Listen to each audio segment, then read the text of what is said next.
What's going on, guys, and welcome back to another Corvette video. So in this one, we're trying to figure out what else is wrong with this thing. I'm just buying some time before I put it back together because it seems like the tachometer is working. So that's crazy to me. Just when I put it back together, it didn't work, and then the next time I started it, it started working, and I'm just like, I'm not going to complain, but I'm also a little bit shocked. So I'm just going to let it ride.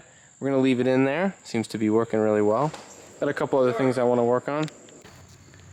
So I brought home the Tech One, and I wanted to scan this thing. I borrowed this from a friend, and I bring it home, and it won't boot up. So I'm like, great. Now I'm going to have to fix the scan tool. It's just like work. You got to fix the tools that you use to fix the car first, and then you can fix the car.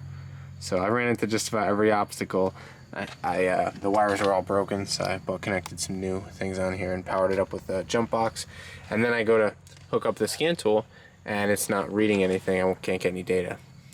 So the OBD fuse is blown on this thing.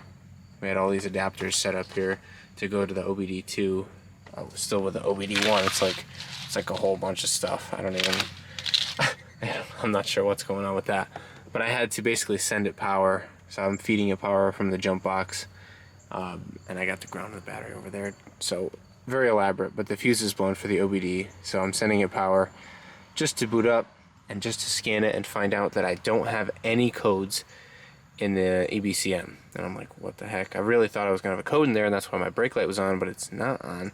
There's no codes in there, which I guess is good news because the circuitry for the brake warning system is pretty simple. This book kind of came in handy, but basically here's your park brake indicator, which is not what we're after. It's this brake indicator, which gets power from here, 5 amps fuse in the fuse block, and it's hot in the run, bulb test, or start. And it gets power all the time, and the only time this bulb's going to turn on is when it pulls a ground. So it pulls a ground right here on the bulb test and in the start position, and also on this wire here, your brake pressure differential switch will pull a ground if it has a low pressure condition, or the EBCM or EBTCM can actually pull a ground as well. And then the brake fluid level switch, if you have low brake fluid, that can do that too. So I'm going to go and plug the level switch right now, and we're going to see if the light goes out. And if it does, then that's how we know that's the problem. If not, I'll unplug this, and when the light goes out, we know that's the culprit for this guy. See, now my problem is I fixed it, and I don't know what I did. I tugged on this wire here. I don't know if it's something with this frayed wire here on the pressure switch, or if it's with this little float in here. So I unplugged that, and I messed with this too, and now the light's out.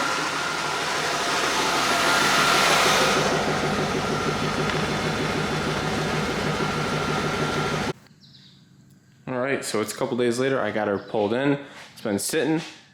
Brake light is out still. Hopefully it will be tonight. I bought this, even though my dad had one and I didn't know, and I was like, great. I should have asked him, but 17mm socket.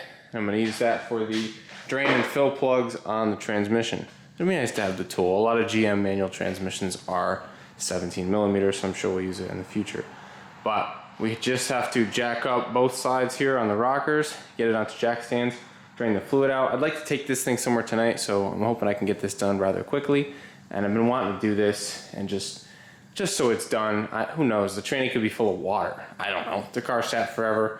I don't know. I'm sure it's not full of water. It's not a flood car, but like, you just never know. It's good to know the fluids are changed. So I got to do that, brake fluid, power steering fluid, and then I think everything's been changed. So that's my process. We just got to do it. It's a very old car and it needs the attention. So going through it is just part of my getting things up to my specifications. I like my stuff fixed, nothing broken, and well maintained, and they last longer that way, and it's a more pleasurable experience to drive it, and I can do all this stuff for so cheap because I do it myself. So that is why I'm so particular, but we're gonna fix it.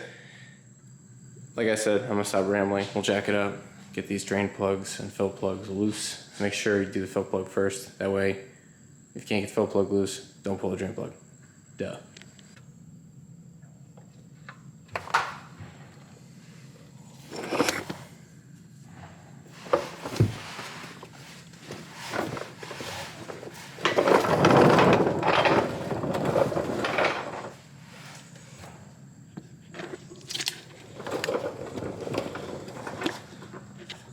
coming out pretty good. And that's it. So I'm just going to let this trickle. I'm going to take the fill out now. I already loosened it to make sure I get it loose. Not really that tight on this thing. We do have a lot of leakage going on, possibly from the trans. I don't know if it makes its way all the way over here. This all looks wet too. And it's a lot over the exhaust. So the fluid didn't look that bad. The plugs had some stuff on them, like they'd maybe been resealed before, so I think it's probably been done. But like I said, nice to know that we have good fresh fluid in here. So this is what I ended up going with, and I knew I wanted to use this stuff. It was just getting it. Ended up going somewhere locally and paid what I feel like is too much, but I'm thinking about it, and can you really put a price on shift feel and quality of this shift? You know what I mean? Like when you're driving this car, you're driving it to enjoy it, and you want it to shift right. You don't want to grind a gear or have trouble going into gear. It just makes it feel like you're driving a turd when it doesn't go into gear, you know?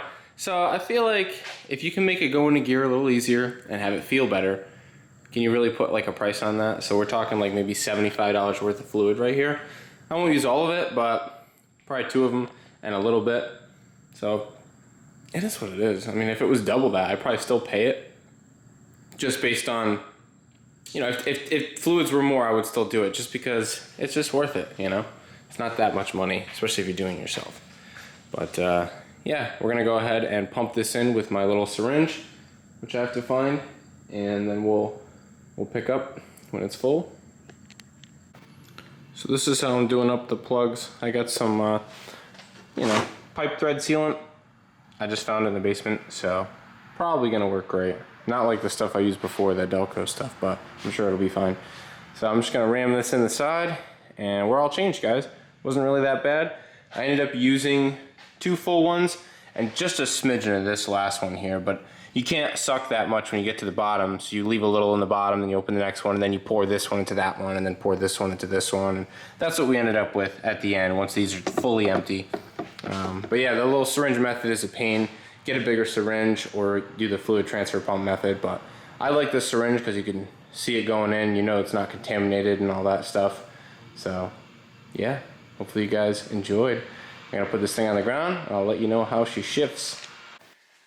Alright guys, so here's the deal. I've driven the car a couple of times since I changed the fluid, and I just have to say, this car's like, it's almost like a different animal.